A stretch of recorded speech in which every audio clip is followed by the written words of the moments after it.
Good evening and welcome to the Nevis Newscast. Today is Friday, April 1st, 2016. I'm Donis Wilkinson Keynes. This week saw the first public archaeology dig on Nevis taking place at New River. The project, an initiative of the Nevis Historical and Conservation Society, NHCS, began on Monday, March 28th. New River, the last functioning sugar plantation on Nevis, dates back to the 1700s. The week-long project is being led by former resident and industrial archaeologist David Wallinson. The reason we're here this week, first of all, is to raise the awareness of the New River site.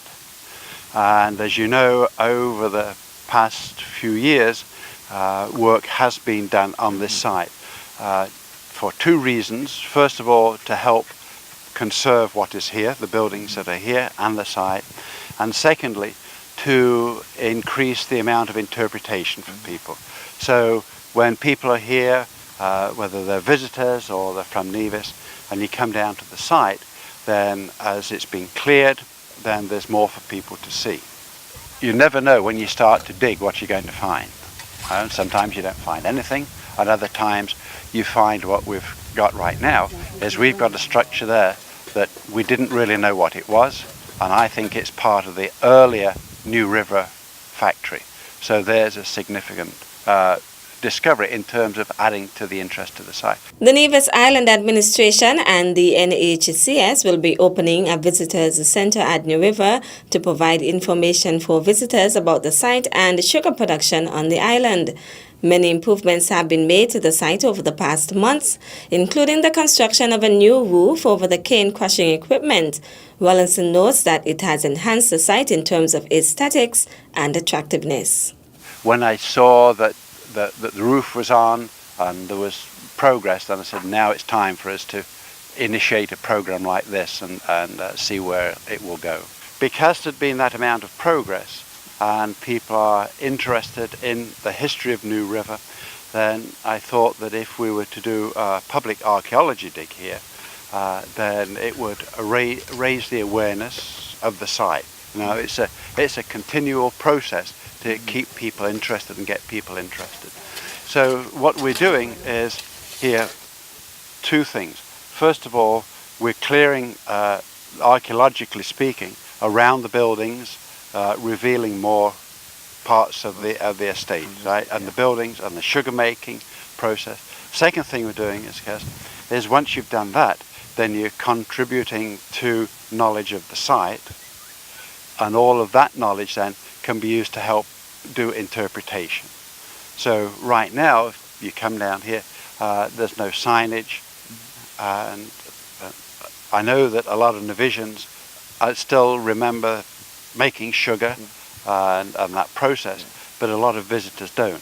So once we've got the information from this dig this week, then that can be used to help to interpret the site so people can come down and get more enjoyment from their visit. Wallinson is assisted by volunteer archaeologists who are participating in the excavation, artifact conservation and site recording.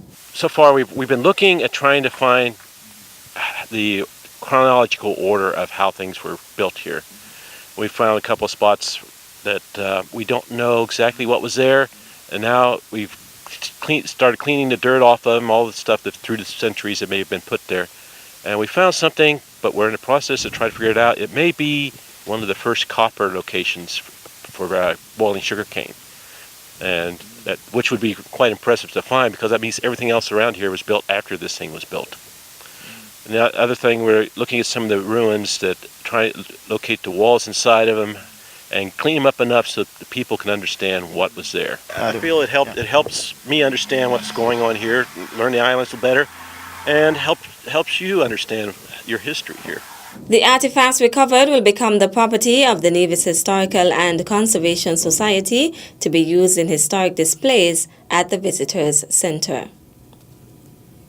The Department of Physical Planning, Natural Resources and Environment has announced its receipt of the Environmental Impact Assessment Report for the Oasis Investment Limited at Hick Estate in St. James's Parish.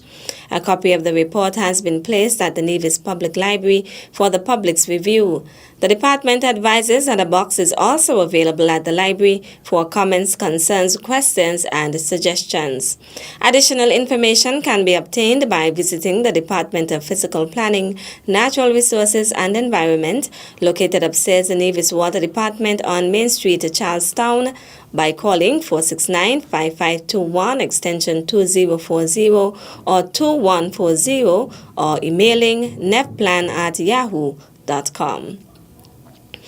As the Ministry of Foreign Affairs continues its efforts to liaise with diplomats both locally and internationally, the staff of the ministry prepares for the hosting of Diplomatic Week, slated for Sunday, April 3rd to Friday, April 8th, 2016, under the theme, Forging New Partnerships and Strengthening Networks for Sustainable Growth and Economic Development.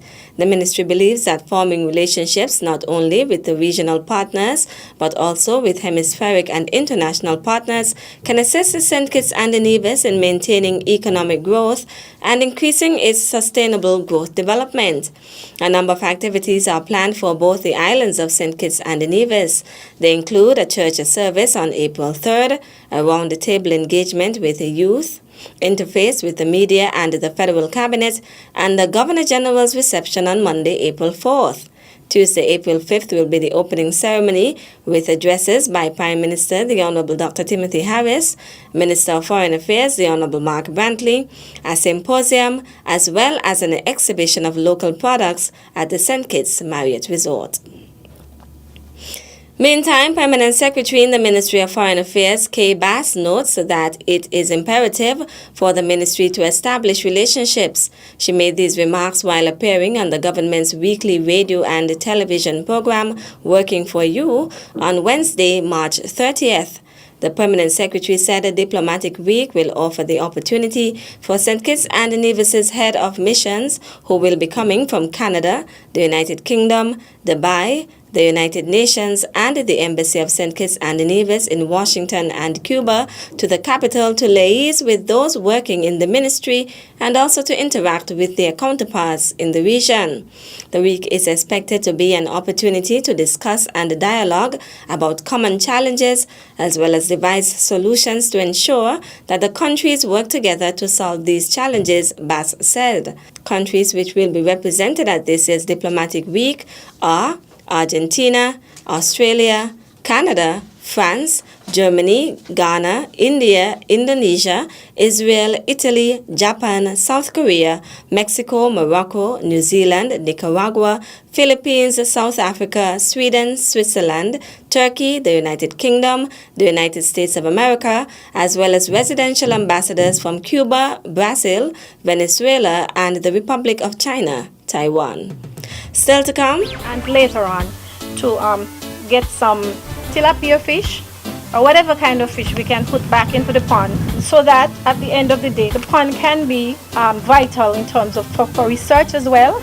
We'll give you the details after this break.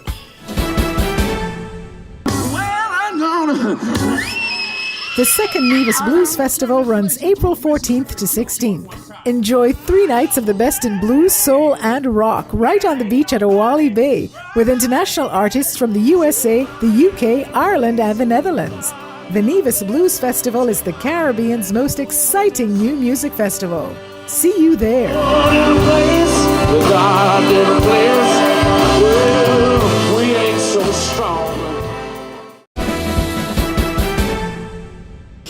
Welcome back.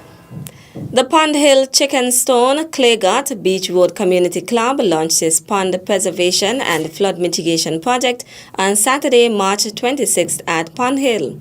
Project manager Laurel Arthurton gave an overview of the project at that groundbreaking ceremony. The project proposal is really to restore the pond, take care of the life that is within, or to restore some of the life that was lost through flooding, and really to construct drainage down the village, downslope. Persons living around here have complained a lot about the pond being a pest. They didn't look at the beauty of the pond and what is within it, but by the mere fact that it was just a disturbance. Keep flooding out their properties and they couldn't take it anymore. And so when I was approached, I said, I'll put my little 2 pence together and see if we can make it 50,000 US dollars. And it turned out to be that way. We had some torrential rains that delayed us a bit, and so we thought that upon the instructions of the wonderful Mr. Brian Wilkin to start a portion of the project until the water in the pond gets lower. So hopefully we should start the phase of the drainage, a portion of it, until we are satisfied that the water level in the pond is sufficient to start the footing and whatever else to restore the pond and its perimeters, and later on to get some tilapia fish or whatever kind of fish we can put back into the pond, so that at the end of the day the pond can be vital in terms of for research as well, so that students around the community and at the secondary schools can study the life in the pond. President of the club, Veronica Brandy, along with Deputy Premier and Area Representative for St. John's, the Honorable Mark Brantley, unveiled the project's signboard to signal the official launch of the project. The project is sponsored by the United Nations Development Program and the Global Environment Facility GEF Small Grants Program. 20 young ladies graduated from the Pearls program during a ceremony held at the St. Paul's Anglican Church Hall on Monday, March 21st. Deputy Director of the Department of Social Services, Kim Singh, who gave an overview of Pearls, noted that it is an ongoing intervention program coordinated by the department and tailored for female students in the secondary schools who are vulnerable to negative influences. She gave the meaning of Pearls as stipulated by the department and noted that it is used as the Pearls Creed and mantra. P for priceless, E empowered, A aware, R responsible, L leader, and S for strong. The group was started during the middle of last year and involved 10 girls each from the Gingerland and Charlestown secondary schools.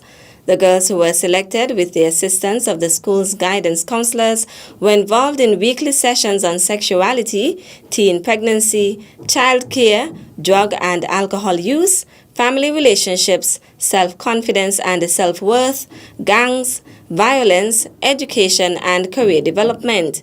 The sessions were held at the Pond Hill Community Center on Wednesday afternoons. Director of the Department of Social Services, Sandra Maynard, noted that the program is one sanctioned by the schools and the parents of the participating young ladies. She asked the graduates to use the information that was passed on to guide their lives. Certificates were then presented by Permanent Secretary in the Ministry of Social Development, Keith Glasgow. Brittany Simmons, who made a response on behalf of the Pearls Group, thanked all those responsible for the program and noted that as a group and as individuals, they had learned a lot. The Charlestown Secondary School is all geared up to host this year's Miss CSS pageant. The show is slated for tomorrow, Saturday, April 2nd. 4 young ladies will vie for the title in a competition set to commence at 8 p.m. at the Cultural Complex. Talents, poise, passion. Standing before you is the lovely 15-year-old Belinda Clark, Miss Courage in this year's Miss CSS pageant. According to Jonathan Dunsky, courage is being willing to risk the pain of failure in order to achieve success. On April the 2nd, come on out and witness true bravery as myself and 3 other beautiful young ladies vie for the prestigious title Miss CSS. Miss it? Don't even think about it. Come on out as we will educate you, wow you, and give you a show that you will never forget. The late great Martin Luther King Jr. once said, "Faith is taking the first step without seeing the entire staircase." Therefore, I am extremely honored, privileged, and ecstatic to be known and addressed as Miss Faith in this year's Miss CSS pageant. Ladies and gentlemen, I am the Resca Herbert, informing you to stencil the 2nd of April on your calendars. As my teachers always say, note well, 8 p.m. sharp at the Cultural Complex. People, it will be awesome. Wait, let me correct myself. I'm in the struggle mad, so join me as I chill you with poise, talent, beauty, and creativity. Are you ready? John Holmes coined the phrase, "There is no exercise better for the heart than lifting people up." It is against this backdrop that I, 14-year-old Atisha Pemberton, present you with my credentials as Miss Compassion for the most revered pageant, the CSS pageant. Get your outfits ready for April 2nd and be at the Cultural Complex by 8 p.m. There you will find 3 other beauties along with myself waiting to take you on a magical ride that is bound to satisfy your pageantry needs. Our aim is to present you with a night of talent, beauty, and class as we journey to the coveted crown of Miss CSS 2016. See you there. Hi everyone, I am Zenzeli Telly, representing hope in this year's pageant. I am inviting you on the 2nd of April to witness myself along with 3 young ladies as we vie for the title Miss CSS. Hopefully I'll see you there at 8 p.m. sharp. That's it for this evening's edition of the Nevis Newscast. On behalf of all of us here with the Department of Information, thank you for viewing. I'm Donis Wilkinson Keynes. Good night.